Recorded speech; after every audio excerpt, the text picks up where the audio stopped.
विस्तार से खबरों पर बात करेंगे। देखिए, महज कुछ ही दिनों की शांति के बाद मिडिल ईस्ट में बारूदी गंध की महक एक बार फिर से तेज हो गई है। चूंकि अमेरिका ने ईरान पर एक बार फिर से ताबड़तोड़ हमले शुरू कर दिए हैं। बीती रात अमेरिका ने ईरान पर एक बार फिर से जबरदस्त अटैक किया।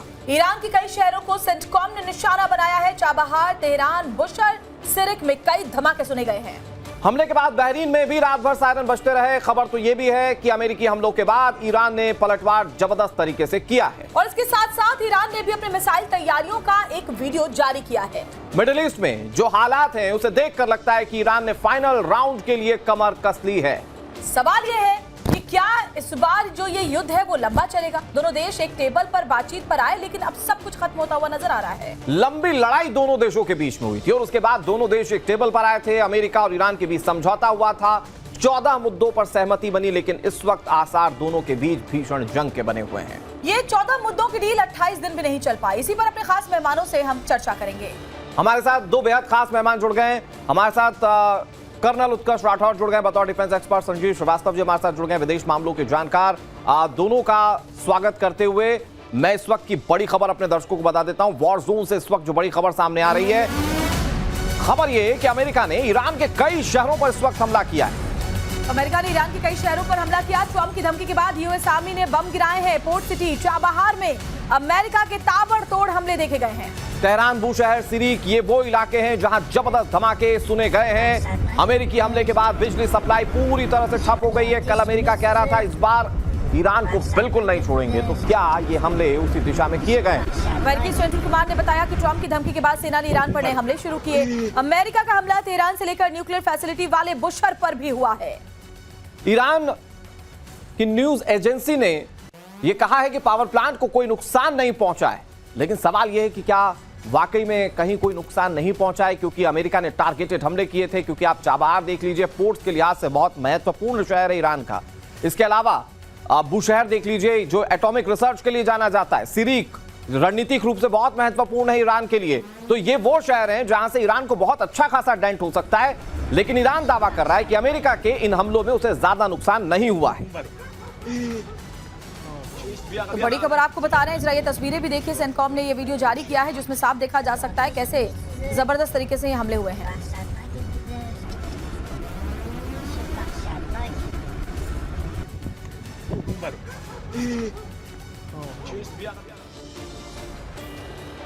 तो मिडिल ईस्ट में हालात बहुत तेजी से बदल रहे हैं और देखते ही देखते 2 से 3 दिनों में मिडिल ईस्ट में एक जंग छिड़ती हुई दिख रही है। आइए अब ये जानते हैं कि पिछले 24 घंटे में मिडिल ईस्ट में क्या क्या हुआ है।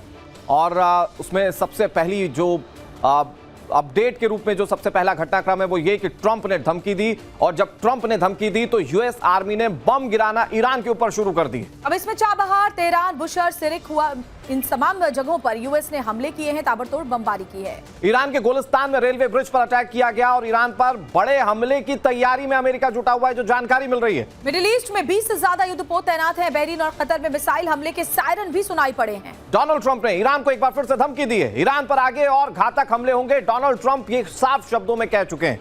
अमेरिका को जवाबी हमला झेलना पड़ेगा, तो गालिबाफ ये कह रहे हैं। तो ईरान और अमेरिका दोनों एक दूसरे को अब हमले की धमकी लगातार दे रहे हैं। अमेरिकी हमले के बाद ईरान ने जबरदस्त पलटवार किया। बहरीन में यूएस 5th फ्लीट हेडक्वार्टर पर हमला किया गया, जो जानकारी मिल रही है। यानी कि दोनों तरफ से ताबड़तोड़ हमले किए जा रहे हैं, जवाब दिए जा रहे हैं। मैं उत्कर्ष राठौर से शुरुआत आपसे करता हूं। अमेरिका कह रहा है इस बार नहीं छोड़ेंगे ईरान को। बातचीत की सारी संभावनाएं खत्म हो चुकी है, कल डोनाल्ड ट्रंप ये कह रहे थे, और उसके बाद रात की ये तस्वीरें क्या इंडिकेट कर रही हैं सर? क्या मिडिल ईस्ट में हम एक बार फिर से भीषण जंग देखने जा रहे हैं अमेरिका और ईरान के बीच में? अनुराग, एक अंग्रेजी में कहावत है बैक टू स्क्वायर वन। तो ये सारी स्थिति लगता है जो मार्च के महीने में थी, फर्स्ट वीक में वहां पहुंच गई है। तो ये मेमोरेंडम ऑफ अंडरस्टैंडिंग वगैरह खत्म हो गया है और युद्ध शुरू हो गया है। और यहाँ पर अमेरिका ने अब मन बना लिया है कि जब तक कि ईरान का हॉर्मूज एडवांटेज नहीं खत्म किया जाएगा, ईरान काबू में नहीं आएगा। इस पूरे युद्ध में जो सबसे बड़ी गलती की गई है ये अमेरिका की तरफ से, वो ये है कि ईरान को हॉर्मूज से बेदखल नहीं किया गया, और ईरान वहां से अभी भी काबिज होने के वजह से वो अभी भी जो है वहां पर एग्रेसिव हुआ है। लेकिन इसके साथ एक समस्या है ईरान की पॉलिटिकल और मिलिट्री लीडरशिप में। ईरान जो अपनी कैपेबिलिटी को ओवर एस्टिमेट कर रहा है, वो इसको बहुत भारी पड़ने वाली है, ये समझना चाहिए। और इस जो ये टारगेट्स हम देख रहे हैं, इस टारगेट में आप देखेंगे तो जो गल्फ स्ट्रेट ऑफ हॉर्मूज और गल्फ ऑफ ओमान का ईस्टर्न शोर है, उस पर ये सारे टारगेट पड़ते हैं। बंदर अब्बास हो, चाहे जास हो, चाहे सिरिक हो, चाहे चबार हो। Chabahar south eastern tip of Iran है। पूरी लड़ाई में चबार को अटैक नहीं किया गया था, इस बात को गौर कीजिएगा। और वहां से ईरान अपने ब्लॉकेड के टाइम पर भी अपनी सप्लाईज रिसीव करता था। ईरानी नेवी की बचे खुचे जो एसेट्स थे वो चबार में छिपे हुए थे। आज उन्होंने चबार को भी अटैक किया और काफी नुकसान पहुंचाया है, और अंदर में कम्युनिकेशन अटैक हो रहा है। तो ये सारी रणनीति ये है कि सेंट्रल कमांड को बता दिया गया है कि हमसे गलती हुई है। आप बिल्कुल, और डोनाल्ड ट्रंप भी कह भी चुके हैं कि अब ईरान पर विश्वास नहीं किया जा सकता, उनसे बातचीत करना सिर्फ समय की बर्बादी है। संजीव श्रीवास्तव सर, आपके पास आते हुए समझना चाहूंगी कि जब भी जो दो देशों के बीच युद्ध की स्थिति के बाद जब ये समझौता होता है, सीज फायर होता है, तो वो तभी हो पाता है जबकि दोनों देश किसी निर्णायक स्थिति पर पहुंच चुके हों। लेकिन जब यहां पर सीज फायर हुआ अमेरिका और ईरान के बीच में, कोई निर्णायक स्थिति तब भी नहीं थी, जिसके बाद से आशंका थी कि युद्ध एक बार फिर से गहरा सकता है, और हुआ भी वैसा ही। देखिए श्वेता जी, यूनाइटेड स्टेट्स ऑफ अमेरिका और ईरान के बीच में एक अविश्वास की गहरी खाई है। ये सिर्फ विश्वास का संकट नहीं है, ये गहरी खाई है, और इस खाई को पाटना और एक नए तरीके का स्टेटस को बनाना, उसमें एक लंबा समय लगेगा। और 28 फरवरी और उसके बाद की जो घटनाएं हुई हैं, उससे जो दशकों पुराना जो एक स्टेटस को, एक यथास्थिति थी, वो भंग हो गई, वो टूट गई, और एक नई तरीके की युद्ध की स्थिति पैदा हुई। और उसके बाद अब एक शांति के जो प्रयास चल रहे हैं, उस प्रयासों में एक स्थायी तौर पर सफलता में एक लंबा समय लगने जा रहा है। और जैसा कि मैं पहले भी आपके शोज में कहता रहा हूं कि ये जो हिकअप्स हैं, ये जो अवरोध हैं, डिसरप्शंस हैं, अटैक्स और काउंटर अटैक्स हैं सीज फायर के दौरान, ये आगे आने वाले समय में भी जारी रहेंगे। और वर्तमान समय में ईरान की जो इस्लामिक रिजीम 28 फरवरी के पहले की जो रिजीम थी और आज की जो रिजीम है, उसमें बड़ा परिवर्तन है। आज की जो रिजीम है वो एक IRGC लेड रिजीम स्पष्ट रूप से दिखती है, जो कि कहीं ज्यादा हार्ड लाइंड है। और इस IRGC लेड इस्लामिक रिजीम को इस बात का भी मुगालता है कि वो कहीं ज्यादा शक्तिशाली बन करके उभरे हैं। तो ये मुगालता उनका जब तक बना रहेगा, तब तक वो स्टेट ऑफ हॉर्मुज में ऐसे ही डिस्ट्रप्शंस पैदा करते रहेंगे। और स्टेट ऑफ हॉर्मुज का देखिए श्वेता जी, वेपनाइजेशन करना, उसका कम्बेटाइजेशन करना, ये अंतर्राष्ट्रीय कानूनों का पूरी तरीके से वायलेशन रहा है, और पूरा विश्व इसकी आलोचना करता रहा है। हालांकि संजीव सर, बड़ी बात यह है कि ईरान जानता है कि उसकी सबसे बड़ी ताकत वो स्ट्रेट ऑफ हॉर्मुज है, जिसे वो ब्लॉक करके पूरे देश पर, पूरी दुनिया पर असर डाल सकता है। तो इस बार असर क्या होने जा रहा है जब अमेरिका और ईरान एक बार फिर से जंग में कूदने जा रहे हैं, इस पर बात होगी। एक बड़ी खबर अपने दर्शकों को बता देते हैं। अमेरिका का ईरान पर बहुत बड़ा हमला सामने आया, जहां अमेरिकी सेना ने ईरान के रेलवे पुलों पर जबरदस्त बमबारी की है। उत्तर पूर्वी ईरान के गोलिस्तान प्रांत में अब रेलवे ब्रिज को निशाना बनाया गया है। अमेरिकी हमले का जो वीडियो है वो सोशल मीडिया पर वायरल भी हो रहा है। ये एक्सक्लूसिव तस्वीरें इस वक्त टीवी स्क्रीन पर आपके सामने, और जैसा कि कर्नल उत्कर्ष राठौर इस बात का जिक्र कर रहे थे, इस बार पॉइंटेड हमले किए जा रहे हैं। और जैसा कि सर ने जिक्र किया, बड़ा कीन उस पर पॉइंट ऑफ व्यू उन्होंने रखा कि अब तक चाबहार पोर्ट को निशाना नहीं बनाया गया था, या चाबहार को निशाना नहीं बनाया गया था, वो अब कर रहा है अमेरिका। तो ये जो हमले हैं, क्या ये किसी रणनीति का हिस्सा है? क्योंकि इससे पहले जब अमेरिका जंग में कूदा था, सबसे बड़ी कमी अमेरिकी रणनीति की नजर आई थी। क्या उस रणनीति के साथ अमेरिका ये हमले कर रहा है? ये तस्वीर आपके सामने, रेलवे पुलों को कैसे निशाना बनाया गया, आप इन तस्वीरों में देख सकते हैं। ये गोलिस्तान प्रांत की तस्वीरें हम आपको दिखा रहे हैं। तो इंफ्रास्ट्रक्चर को खत्म करना, न्यूक्लियर फैसिलिटी को टारगेट करना, पोर्ट सिटी को टारगेट करना, यानी जो बची खुची कसर है ईरान के अंदर, वो पूरी तरीके से बोलते हैं कि ईरान की कमर को तोड़ कर रख देना। अब अमेरिका उस स्ट्रैटेजी पर आगे बढ़ रहा है। पिछली बार जो गलतियां हुई उसको अमेरिका अब नहीं दोहराएगा, ये बात डोनाल्ड ट्रंप साफ कह चुके हैं। और उन्होंने ये भी कहा कि ईरान पर विश्वास करना, ईरान से बातचीत करना सिर्फ और सिर्फ समय की बर्बादी है। उत्कर्ष राठौर साहब, बहुत जल्दी से अगर आप समझाएं कि ये जो इंफ्रास्ट्रक्चर को जिस तरह से टारगेट कर रहा है अमेरिका, क्या पहले के मुकाबले ज्यादा बेहतर रणनीति के साथ इस बार जंग में कूदने जा रहा है अमेरिका? क्योंकि इससे पहले हमने अमेरिकी रणनीति को देखा था, वो उतनी मजबूत नहीं दिख रही थी। क्या इस बार वो मजबूती के साथ अमेरिका इस जंग में कूदने जा रहा है? ऐसा कोई बहुत ब्रिलियंस इसमें भी नहीं दिखती है, लेकिन ये जितने भी आपके एयर डिफेंस सिस्टम्स हैं, ये आपके वहाँ पर, और ये कम्युनिकेशन सिस्टम्स हैं, मिसाइल बैटरीज हैं, हॉर्मूज के चारों तरफ जो सिस्टम्स हैं उनको टारगेट किया जा रहा है ताकि हॉर्मूज के ऊपर इसका दबाव कम हो। और इस वहाँ पर एक चीज़ देखी जा रही है, क्योंकि जाते समय जब यह ना दो चीज़ों का अनुराग IRGC ने बहुत अच्छी तरह स्टडी किया कि पूरी एम्फीबियस टास्क फोर्स आने के बाद भी अमेरिका ने हॉर्मूज पर अटैक नहीं किया, तो IRGC समझती है कि America boots on the ground करने से कतरा रहा है और वही उनका प्लस पॉइंट बन गया है।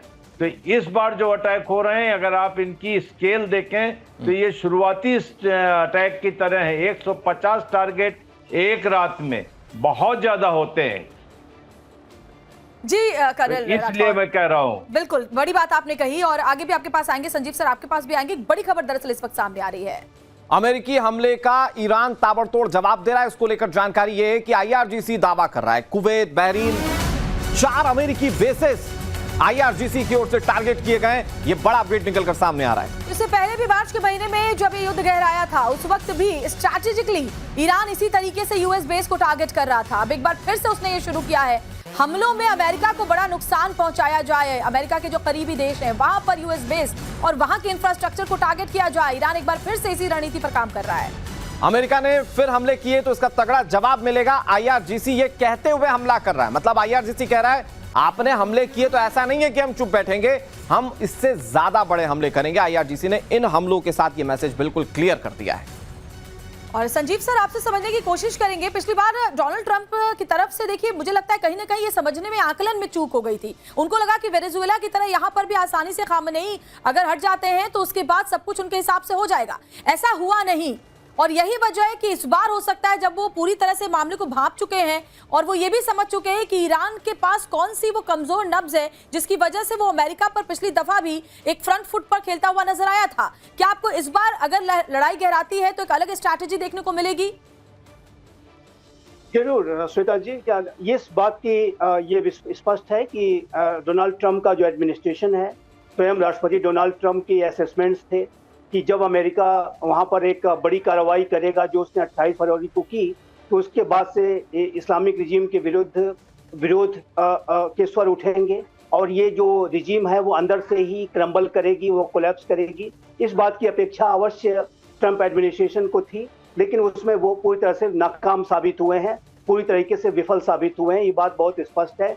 लेकिन जो वर्तमान समय में जो वहां पर स्थितियां हैं, उससे ये बिल्कुल स्पष्ट है कि यूनाइटेड स्टेट्स ऑफ अमेरिका एक नई रणनीति के साथ अपनी कार्रवाई। अमेरिकी रणनीति की बात हुई संजीव जी, लेकिन अगर IRGC ये कहता है कि हम पहले से ज्यादा बड़े हमले करेंगे, IRGC के मन में क्या चल रहा होगा? वो तो पहले भी कह चुका है कि हम सालों साल जंग के लिए तैयार हैं। देखिए, IRGC का अनुराग जी जो अप्रोच है जी, वो अप्रोच एक इररिस्पॉन्सिबल अप्रोच है।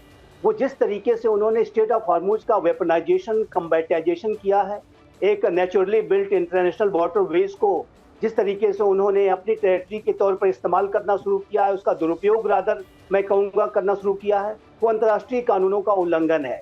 और इस तरीके का अगर बिहेवियर ईरान की इस्लामिक रिजीम अपनाएगी तो मुझे स्पष्ट रूप से मैं कहना चाहता हूं कि इसका जो भविष्य है इस रिजीम का बहुत ही अंधकारमय दिखाई देता है। ये उसका भविष्य उसी तरीके का होगा जैसा सद्दाम हुसैन का हुआ था।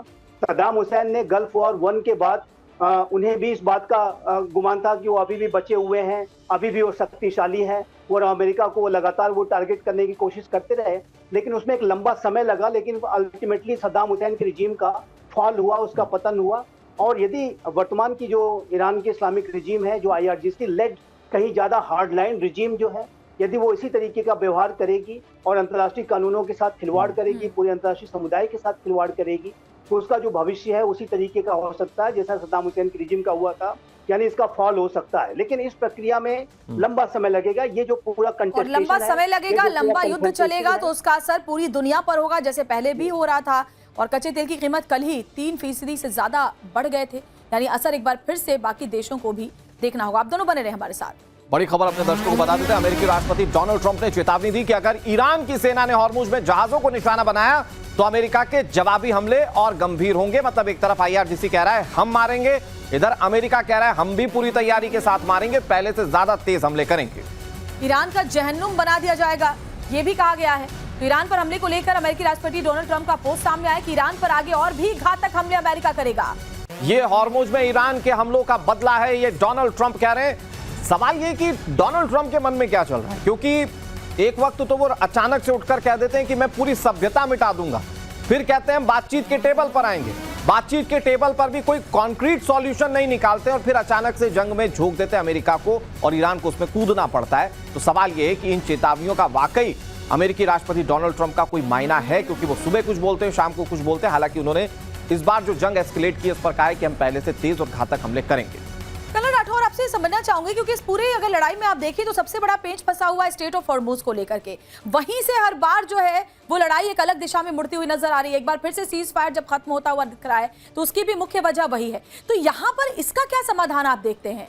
क्या इस पर जो पेंच फंसा हुआ है वो किसी तरह से खुलने के आसार आपको दिखाई पड़ते हैं, क्योंकि बिल्कुल रिजिड है ईरान इसको लेकर के? देखिए श्वेता, ऐसा नहीं है कि इस लड़ाई के दौरान IRGC या ईरान को स्ट्रेट ऑफ हॉर्मुज की अहमियत पता चली। स्ट्रेट ऑफ हॉर्मुज पर IRGC ने पहले से तैयारी कर रखी थी और वहाँ पर ईरानी नेवी बड़ी अच्छी तरीके से काबिज थी और वो जानते थे कि अगर हम स्ट्रेट ऑफ हॉर्मुज को कब्जा नहीं करेंगे, यहाँ पर शिपिंग बंद नहीं करेंगे, तो अमेरिका और इजराइल हमको मिलकर पीटते रहेंगे, दुनिया में कोई हमारी आवाज़ नहीं सुनेगा। तो वो उनका लीवरेज था। लेकिन अब इसके बाद ये है कि उस लीवरेज को ये कंटिन्यू करना चाहते हैं और इन्होंने ये किया कि अब कह दिया कि आप इसी से जाएंगे। आप यहाँ तक की हालत है कि इंटरनेशनल वाटरवेज जो बीच में है उसमें माइंस कहते लगी हुई है। ओमान की तरफ से जो जाता है, जो कि ओमान का हक है, ओमान अपनी तरफ से पैसे दे सकता है, उनको ये अटैक कर देते हैं, अपने वालों से जाने देते हैं। तो लॉन्ग टर्म में इनका ये मन है ईरान का कि हम इससे कंट्रोल करेंगे, इससे टोल टैक्स वसूलेंगे और जब भी मन आएगा इसको बंद कर देंगे। तो स्ट्रेट ऑफ हॉर्मुज को एक तरीके से लीवर के तौर पर इस्तेमाल किया जा रहा है। लेकिन यहाँ पर दो बातें, एक तो जैसे श्रीवास्तव सर कह रहे थे कि ये इंटरनेशनल कानूनों का उल्लंघन है, खुला उल्लंघन है, और उसके बाद ये है कि इससे विश्व जनमत उनके खिलाफ हो रहा है। मैं तो बता रहा हूं कि डोनाल्ड ट्रंप की सबसे बड़ी हार है कि अंकारा समिट में अगर वो चाहते जो यूरोपियन टास्क फोर्स है उसका समर्थन ले आते हॉर्मुज खोलने के लिए, तब मैं मानता कि वो बहुत बड़े स्टेटमैन हैं। लेकिन वहां पर भी राठौर सर, एक चीज तो बिल्कुल क्लियर हो चुकी है कि मतलब हो सकता है कि किसी को लगे कि ये बहुत ज्यादा बोल दिया, लेकिन एक बात तो क्लियर है कि पिछली बार जब जंग छिड़ी थी स्ट्रेट ऑफ हॉर्मुज पर ही घुटनों पर ले आया था ईरान अमेरिका को, और कुवत नहीं थी अमेरिका की कि वो स्ट्रेट ऑफ हॉर्मुज को खुला पाए। USS जेराल्ड लेकर गए, अपने बड़े बड़े युद्धपोत लेकर चले गए, बोले अब हमला करेंगे, तब हमला करेंगे, खर्ग आइलैंड पर हमला कर देंगे। अमेरिका की हैसियत नहीं थी ये कर पाने की, और इस बार भी क्या अमेरिका क्या स्ट्रेट ऑफ हॉर्मुज पर सीधी लड़ाई लड़ पाएगा, ये अभी बड़ा सवाल। इस पर बात करेंगे। एक बड़ी खबर अपने दर्शकों को बता देते हैं। अमेरिकी हमले के बीच ट्रंप के खिलाफ पोस्टर्स लगाए गए। ईरान में ये पोस्टर लगाए गए हैं जिसमें लिखा गया है वी विल किल ट्रंप, यानी हम ट्रंप को मार देंगे। और ये जरा पोस्टर आप देखिए। और खुद कल जब नेटो की बैठक में अमेरिकी राष्ट्रपति डोनाल्ड ट्रंप मौजूद थे तो उन्होंने ये कहा भी कि ईरान की किल लिस्ट में मेरा नाम सबसे ऊपर है। ट्रंप के पोस्टर्स जो लगाए गए हैं, आप उसकी तस्वीरें देख रहे हैं, वी विल किल ट्रंप। ये ईरानी सेंटिमेंट्स हैं Sanjeev Shrivastava sir, we will kill Trump. लेकिन इतना आसान नहीं है भाई। ठीक है कि वो कल कुछ बोले, आज कुछ बोले, कोई उनकी ऑथेंटिसिटी नहीं हो डोनाल्ड ट्रंप की, लेकिन it is not too easy. Iran के सेंटिमेंट से भले ही हो सकते हैं कि हम ट्रंप को मार देंगे। अनुराग जी देखिए, मैं नहीं मानता कि ये ईरान के सेंटिमेंट्स हैं। ये ईरान की जो इस्लामिक रिजीम है, जो कि हार्ड लाइन रेडिकलाइज्ड रिजीम है, ये उसके सेंटिमेंट्स हैं। और ये एक ऐसी रिजीम है जो कि अन्य दूसरी जो सभ्यताएं हैं, विशेष रूप से जो यहूदी सभ्यता है, उसके साथ बहुत ही नफरत वाला व्यवहार रखती है। स्टेट ऑफ इजराइल को वो जाहिर है कि वर्ल्ड मैप से मिटाने के मंसूबे रखते हैं, होलोकॉस्ट को डिनाई करते हैं और आतंकवाद को अपने इंस्ट्रूमेंट ऑफ स्टेट पॉलिसी के तौर पर और आतंकियों को स्ट्रेटेजिक असेट के रूप में इस्तेमाल करने वाली ये रिजीम है। और जाहिर है कि विश्व का अगर कोई सबसे बड़ा एक ऐसा राष्ट्र जो कि आतंकवाद को एक स्टेट पॉलिसी के तौर पर इस्तेमाल करता है तो वो ईरान है। पाकिस्तान तो उसके सामने छोटा नजर आता है। तो ये जो 13 आतंकवादी संगठनों को आप स्पॉन्सर करते हैं, सपोर्ट करते हैं, और इस तरीके की जो अगर रिजीम इस तरीके के पोस्टर लगवा रही है कि वी विल किल ट्रम्प, तो ये दूसरी सभ्यताओं के प्रति नफरत वाली भावना के तहत ही है। और मैं मानता हूं कि ईरान की जो आम जनता है, आम आवाम है, वो नहीं चाहती कि इस तरीके का जो टकराव हो, जो क्लैश ऑफ नुकसान ईरान को बड़ा हुआ है सर, बड़ी बात आप कह रहे हैं। नुकसान ईरान को बहुत बड़ा हुआ है। उनकी सैन्य शक्ति की बात करें, इंफ्रास्ट्रक्चर की बात करें, ये सब कुछ बहुत कुछ गंवा चुके हैं। बावजूद उसके एक बार फिर से गंवाने के मुहाने पर वो खड़े नजर आ रहे हैं। एक बड़ी खबर और सामने आ रही है। नाटो बैठक के दौरान डोनाल्ड ट्रंप ने बड़ी बात कही है। मैं ईरान की किल लिस्ट में नंबर 1 पर हूं। मुझे ईरान के खतरे की परवाह नहीं है, ये डोनाल्ड ट्रंप कह रहे हैं। ईरान पर एक तरफ ताबड़तोड़ हमले किए जा रहे हैं, दूसरी तरफ अमेरिकी सेना और बड़ी तैयारी कर रही है। अब आपको कुछ तस्वीरें हम दिखाएंगे और वो तस्वीरें उसी तैयारी की हैं। सेंटकॉम ने इन तस्वीरों को जारी किया है। इसमें अमेरिका के बड़े बड़े युद्धपोत समुद्री रास्ते में निगरानी कर रहे हैं।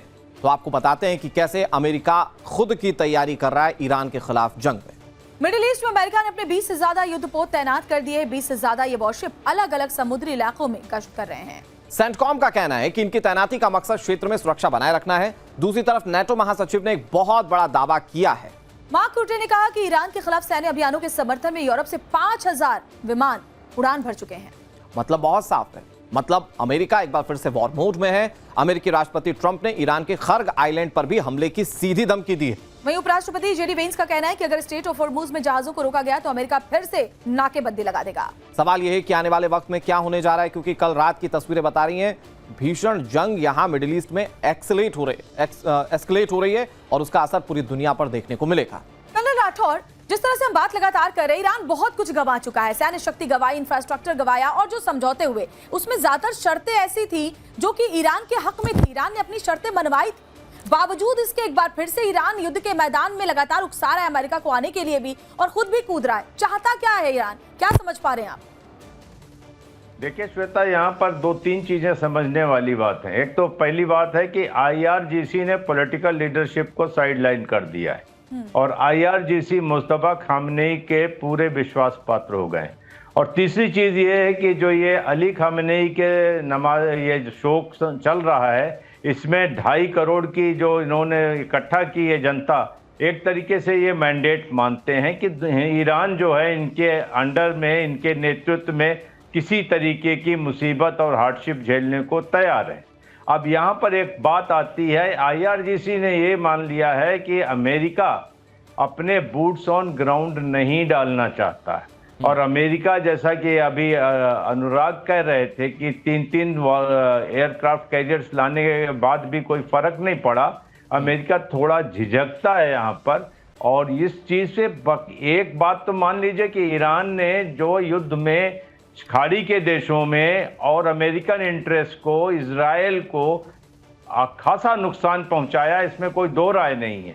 लेकिन इसके साथ अगर आप इसे ओवर एस्टिमेट करते हैं तो गलती है। और आप सही कह रही थी कि मेमोरेंडम ऑफ अंडरस्टैंडिंग के 14 पॉइंट ईरान के फेवर में थे और डोनाल्ड ट्रंप अब उस मेमोरेंडम ऑफ अंडरस्टैंडिंग से बाहर आना चाहते हैं, क्योंकि उनकी बड़ी आलोचना हुई वहां पर अमेरिका में कि ये क्या आपने कर दिया। तो मन से तो यही सोच रहे थे कैसे बाहर निकले, और IRGC ने उनको एक मौका दे दिया कि वो वहां से निकल आए। ये है ईरान अपनी पोजीशन को ओवर एस्टिमेट कर रहा है और देश लेकिन अगर उसको बहुत दूसरे नजर से भी देखें जा रहा है। राठौर सर, अगर दूसरे नजर से भी देखें तो ईरान के पास विकल्प क्या है? मतलब अगर अमेरिका मारेगा तो अपने जनता के बीच में ये मैसेज तो देना ही पड़ेगा ना कि नहीं we are standing against of America, और इसीलिए उसको भी रिटेलिएट करना जरूरी है। और इसीलिए अभी बातें जुबानी तौर पर हो रही हैं, कुछ हवाई हमलों की हो रही हैं, लेकिन ये किस शक्ल सूरत में आगे सामने आएगा, इन हमलों की तस्वीर ये देखने वाली बात है। संजीव जी, आपका रुख करें, एक बड़ी खबर अपने दर्शकों को बता देते हैं। मिडिल ईस्ट में युद्ध के बीच अमेरिकी राष्ट्रपति डोनाल्ड ट्रंप ने एक और बड़ा बयान दिया है। डोनाल्ड ट्रंप ने बयान दिया है, उन्होंने कहा कि ईरान ने फोन पर समझौते की इच्छा जाहिर की थी। ईरान समझौता करने के लिए बेकरार था। वो समझौते का पालन करेंगे या नहीं, ये ट्रंप के लिए सवाल जरूर है। क्या कह रहे हैं डोनाल्ड ट्रंप, जरा सुनिए। But we've already won militarily. They have very little left, and they want to make a deal so badly. They called a little while ago. They want to make a deal so badly. I just don't know if they're worthy of making a deal. I don't know that they're going to honor the deal. That's the problem. Sanjeev Shrivastava sir, आप समझ पा रहे हैं Donald Trump क्या कहना चाह रहे हैं? बहुत तेज हमले करेंगे, फिर समझौते की बात भी कह देते हैं।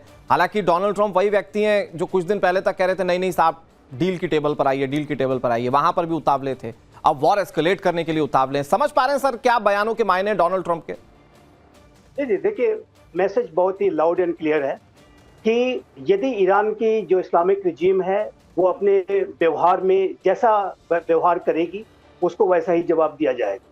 यदि वो उन्हें एक मौका दिया गया था मेमोरेंडम ऑफ अंडरस्टैंडिंग के माध्यम से, 14 पॉइंट्स के माध्यम से, और बहुत सारे ऐसे पॉइंट्स थे जैसा कि राठौर साहब ने कहा कि उनके अपने हित के थे, और यदि उसका वो कमिटमेंट को फॉलो करते तो आज कहीं वो ज्यादा बेहतर स्थिति में होते। लेकिन उन्होंने ऐसा नहीं किया। उन्होंने स्टेट ऑफ हॉर्मुज में फिर से डिसरप्शंस पैदा किए, 3 शिप्स को उन्होंने टारगेट किया और उसके बाद फिर से युद्ध शुरू हो गया। तो ये जो देखिए MOU है वो कंडीशनल है। वो अमेरिका इस बात को बहुत अच्छी तरह से जानता है कि ये रेडिकलाइज्ड इस्लामिक रिजीम है और इसके व्यवहार में कभी भी नकारात्मकता आ सकती है, कभी भी हिंसात्मक हो सकता है, और जैसा वो व्यवहार करेगा उसी हिसाब से उसे रिस्पॉन्ड किया जाएगा। मेरा ऐसा मानना है अनुराग जी कि देखिए ये जो सीज फायर है आगे भी बना रह सकता है, इस बात की संभावना है, क्योंकि दोनों पक्ष एक फुल फ्लेजेड वॉर में फिर से नहीं जाना चाहते। लेकिन ये जो डिसरप्शंस हैं, ये जो अटैक्स एंड काउंटर अटैक्स हैं, ये जो हिकअप्स हैं, ये बीच बीच में आते रहेंगे और ये अल्टीमेटली इसी बात पर निर्भर करेगा कि इस्लामिक रिजीम का जो आगे का बिहेवियर कैसा होता है। मैं फिर से इस बात को कहना चाहता हूं कि यदि उन्होंने अपने बिहेवियर में नकारात्मकता दिखाई, लगातार हिंसात्मक व्यवहार दिखाया, तो उसका भी हर्ष वही होगा जो सद्दाम हुसैन के रिजीम का हुआ था। और एक लंबे समय इसी बात आपसे समझना चाहूंगी, यानी कुल मिलाकर अगर हम अपने दर्शकों को ये समझाना चाहे कि अब जो सीज फायर टूटने की कगार पर है या टूट चुका है यूं कहें, तो इसके लिए ईरान जिम्मेदार है? यकीनन ये जो घटना हुई है श्वेता जी, वो स्टेट ऑफ हॉर्मुज में जो शिप्स हैं उनको टारगेट किया गया, और ये जो MOU में जो बातें कही गई थी उसका पूरी तरह से वायलेशन था। और वैसे भी स्टेट ऑफ हॉर्मुज को लेकर के ईरान की इस्लामिक रिजीम जैसा अप्रोच दिखा रही है, वो उसे अपनी टेरिटरी बता रहे हैं। हम बताएंगे कि आप कौन सी शिप्स गुजरेगी, किस रास्ते से जाएगी, किस रास्ते से नहीं जाएगी। आखिर ये इस्लामिक रिजीम होती कौन है इसको तय करने वाली? ये तो इंटरनेशनली जो नेचुरली बिल्ट इंटरनेशनल वाटरवेज हैं, ये तो सभी के अधिकार में है। ये तो उसमें तो सभी को अधिकार होना चाहिए कि जैसे चाहे वहां पर मूव करें।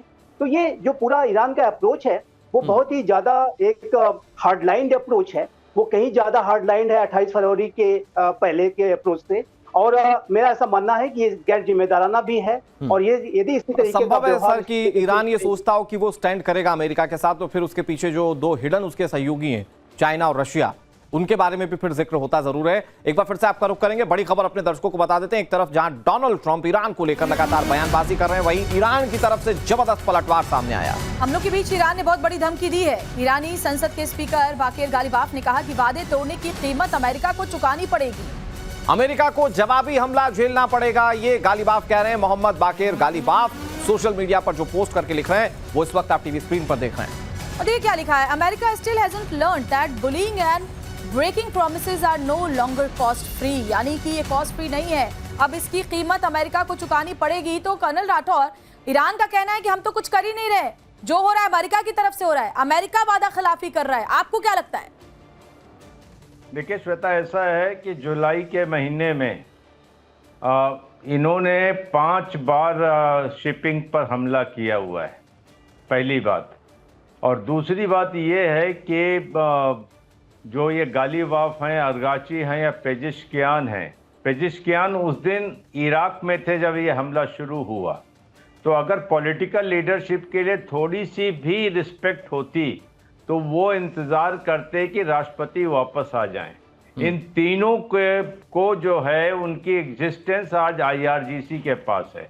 आप आने वाले वक्त में देखेंगे कि बड़े लीडरशिप पर टारगेटेड अटैक होंगे US के, जैसे शुरुआत में हुए थे, क्योंकि IRGC की जो एक क्वेटरी बनी हुई है जो कि पावर कंट्रोल कर रही है, जिसका नाम और उनका पता होगा अमेरिका को, उनको ये टारगेट करके सीन से हटाने की कोशिश करेंगे। उन्होंने पावर सीज कर रखी है और हो सकता है इसमें मुस्तफा अगर वो जिंदा है तो वो भी टारगेट पे आ सकते हैं, क्योंकि इस तरीके से ये चीज होगी। इसमें ईरान की गलती है।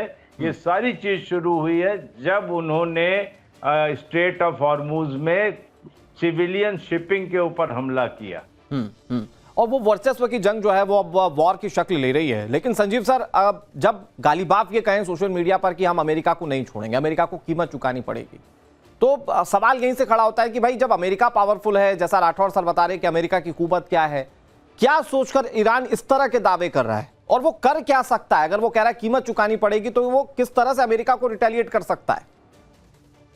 देखिए अनुराग जी, ईरान की जो लीडरशिप है वो ऑब्वियसली वो एक ऐसी लीडरशिप है कि जिसमें आपस में ही मतभेद के स्थितियां दिखाई देती हैं। सिविलियन लीडरशिप को साइडलाइन किया गया है और सिविलियन लीडरशिप के जो भी लीडर्स हैं, चाहे वो गालिबाफ हो, चाहे वो पेजेश्कियान हो, उनको IRGC के साथ सुर से सुर मिलाने के अलावा कोई विकल्प नहीं है। यदि वो ज्यादा कहीं कोई अलग स्टैंड लेंगे तो संभव है कि उन्हें उनके पद से हटा दिया जाएगा। और ये उसी तरीके की स्थितियां बनती जा रही हैं जो जैसे कि एक किसी मिलिट्री जो लीडरशिप में कोई राष्ट्र रहता है, पाकिस्तान जैसा जो राष्ट्र है, तो वहां पर जो एक IRGC का जो एक दबदबा है, जो कंट्रोल है, वो स्पष्ट रूप से दिखता है। और उसके साथ ये जो सिविलियन लीडरशिप है वो सिर्फ स्वर में स्वर मिलाने की कोशिश कर रही है। लेकिन इससे स्पष्ट है अप्रोच ये इस्लामिक रिजीम का कि वो अमेरिका के साथ एक टकराव लेना चाहते हैं। और उनका जो अप्रोच है उसमें उनको इस बात का भी मुगालता है कि इस 28 फरवरी के बाद से उन्होंने जो भी रेसिस्टेंस किया है, जो भी अमेरिका के ऊपर हमले इत्यादि किए हैं वेस्ट एशिया में या इजराइल के ऊपर जो हमले किए हैं, उससे कहीं वो पावरफुल बन करके उभरे हैं।